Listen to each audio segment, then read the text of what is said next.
So yun mga kahigos, na ilagay ko na nga yung grahams at yung mango, fresh mango guys dito. Ayan, umaapaw na yung ating lagayan.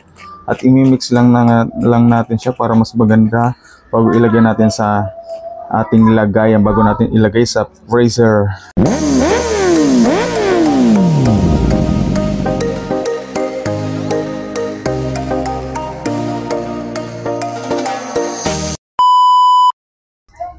Kumusta kayo mga kahigos? Welcome back to our channel, Rocky Villegas TV at Kahigos 695. For today's mini vlog guys, gagawa tayo ng ice cream with mango grahams guys.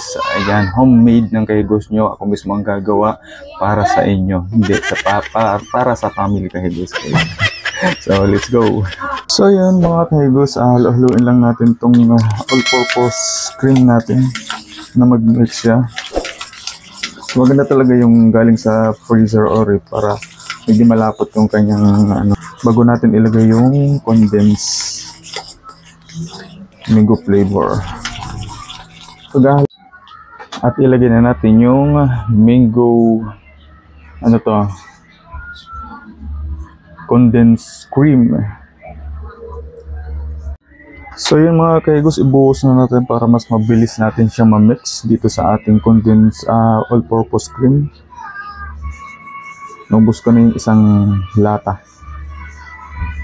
Mix na natin guys na maayos. Kailangan mix na mix siya doon sa all-purpose cream bago natin ilagay yung mango flavor fresh.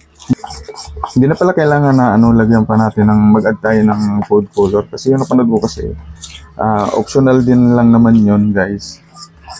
Nag-add siya ng food color para mas dilaw daw tingnan.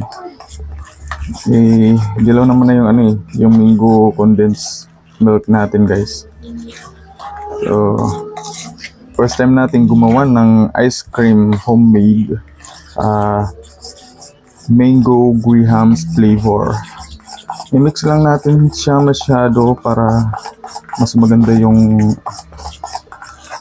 make sure na maganda yung niya, kalalabasan bago natin ilagay yung mango. Mamaya mag-a-add na lang tayo para sa ibabaw.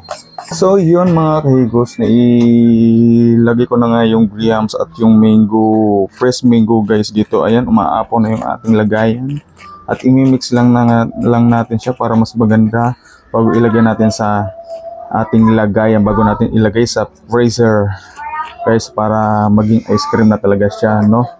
So ayan guys, i-mix lang natin siya. Tapos mamaya lalagyan din natin sa mamaya pag ilagay na natin sa bowl. Makikita nyo guys kung anong kalalabasan nito. Kunti lang ang nagawa guys, kumbaga lang naman to, try lang natin. Parang ang sarap na. Tikman natin. Ice cream na guys. Grabe.